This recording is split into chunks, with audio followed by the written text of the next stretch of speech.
welcome back to my channel. My name is Ratika Gupta and guys, today we'll be discussing section 26 and 27 of the Hindu Adoptions and Maintenance Act 1956. Guys, सबसे पहले we'll be discussing section 27 and then we'll be discussing section 26. Both these sections are ordinarily read together because they are quite related to each other. Alright. So guys, section 27 talks about maintenance when to be a charge. इसको समझने के लिए सबसे पहले charge को briefly discuss कर लेते हैं. Guys, charge basically is an interest which is created on the estate of a deceased Hindu for the payment of maintenance or money to some other persons. तो कहने का मतलब क्या होता है गाइस, आपको पता है कि सेक्शन 21 एंड 22 में हमने ऑलरेडी डिस्कस किया था कि एक डिसीज्ड हिंदू होता है, उसकी जो प्रॉपर्टी होती है, एस्टेट होती है, उस पर एक लाइबिलिटी है, एक ऑब्लिगेशन है कि उस एस्टेट में से डिसीज्ड हिंदू के डिपेंडेंट्स को मेंटेन किया जाए. ऑलराइट, ये हम ऑलरेडी डिस्कस कर चुके हैं. अब गाइस, बहुत बार क्या होगा, एज अ जनरल रूल कभी भी मेंटेनेंस जो देनी होती है डिपेंडेंट्स को, डिसीज के डिपेंडेंट्स को, वो एक चार्ज नहीं होती है. As a general rule it shall not be a charge.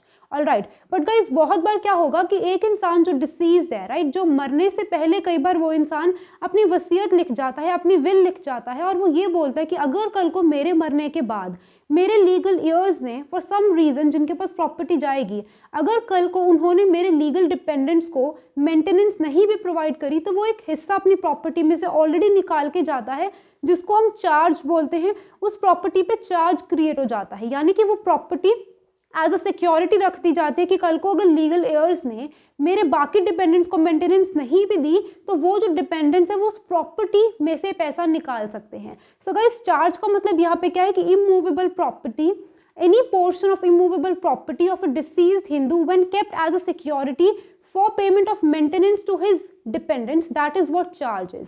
As a general rule, as per section 27, maintenance जो dependents को देनी होती है वो अपने आप से कोई charge create नहीं करती है. It is not a charge. But guys, it is created as a charge either by the act of the parties or by operation of law. Act of the parties में क्या होगा, या तो जो deceased है मरने से पहले वो अपनी विल लिख जाएगा, वसीयत लिख जाएगा और ये कह देगा कि या तो मेरी पूरी प्रॉपर्टी को सिक्योरिटी के तौर पे रख दिया जाए, मेरे लीगल ईयर्स को ना मिले और उस प्रॉपर्टी में से मेरे बाकी के सारे डिपेंडेंट्स को मेंटेन किया जाए, या फिर एनी पार्ट देयर ऑफ, कुछ हिस्सा वो अपनी प्रॉपर्टी का एज अ चार्ज क्रिएट कर जाएगा जिसमें से मेंटेनेंस मिलेगी और बाकी प्रॉपर्टी इनहेरिट हो जाएगी, उसके लीगल एयर्स को चली जाएगी.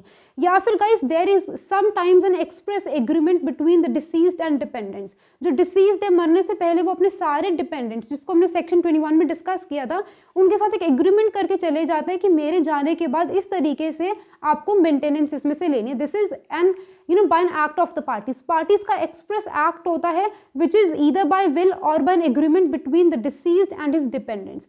या फिर गाइज ये मेंटेनेंस जो चार्ज क्रिएट होती है, it is by an operation of law.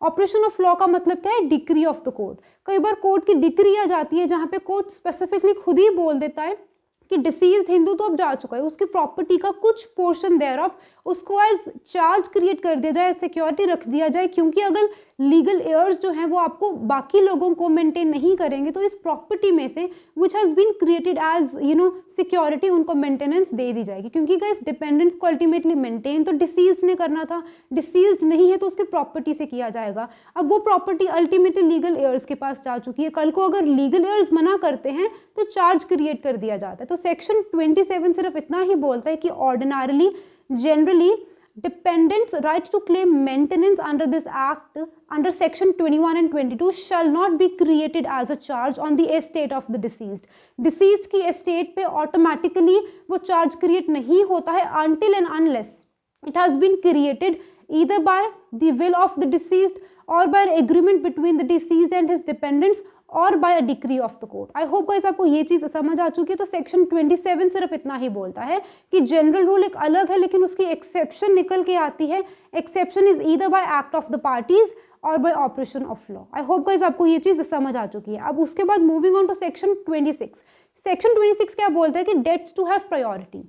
जब हमने सेक्शन 23 डिस्कस किया था, अमाउंट और क्वांटम ऑफ मेंटेनेंस, मैंने आपको उस टाइम पे भी बताया था कि अगर कोई ऐसा डिसीज्ड है जिसने ड्यूरिंग हिज लाइफ टाइम थोड़ा बहुत कर्जा ले रखा है, सो गाइस कोर्ट की सबसे पहली ऑब्लिगेशन और ड्यूटी ये रहती है कि जो कर्जा उसने लिया है, जिन लोगों से लिया है during his life time, dependents को मेंटेन करने से पहले उन डेट्स को पे ऑफ किया जाए। जितनी भी डेट्स उसने इनकर करी है उनको रिस्पेक्टिव लोगों को दे दिया जाए जितना उसने पैसा लिया था।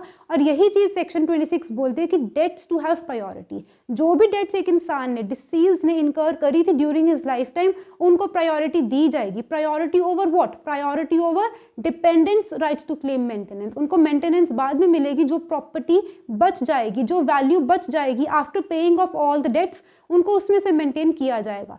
लेकिन गाइस सेक्शन 26 बोलते हैं subject to the provisions of section 27। ये चीज़ ज़रूरी है, इसीलिए हमने सेक्शन 27 को पहले डिस्कस किया। तो सेक्शन 27 एंड 26 को अगर आप रिलेट करो तो ये लिखा है कि अगर सेक्शन 26 बोलते हैं कि अगर सेक्शन 27 में ऑर्डिनरली तो चार्ज क्रिएट नहीं होता, लेकिन अगर either by the act of the parties or by decree of the court किसी भी तरीके से किसी भी प्रॉपर्टी पे या पार्ट देयर ऑफ पे चार्ज क्रिएट हुआ है, तो जिस पार्ट पे या जिस प्रॉपर्टी पे चार्ज क्रिएट हुआ है, जिसको सिक्योरिटी रखा है कि कल को अगर मेंटेनेंस नहीं मिलेगी तो आप इस प्रॉपर्टी में से अपनी मेंटेनेंस ले सकते हो। अगर ऐसी कोई प्रॉपर्टी है जिसको चार्ज क्रिएट कर दिया है, उस प्रॉपर्टी में से डेट्स को पे ऑफ नहीं किया जाएगा। जनरल रूल सेक्शन 26 का क्या है कि सबसे पहले डेट्स को पे ऑफ किया जाएगा, फिर लोगों को, डिपेंडेंट्स को मेंटेनेंस मिलेगी।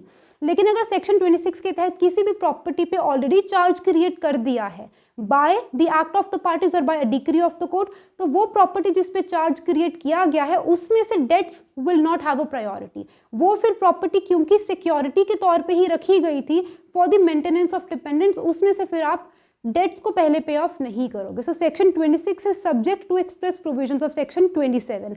आई होप गाइस आपको ये दोनों सेक्शंस क्लियर हो चुके हैं। Still guys, कोई भी डाउट हुआ please feel free to comment in the comment box. So guys, till then keep learning, keep shining, stay safe and bye bye.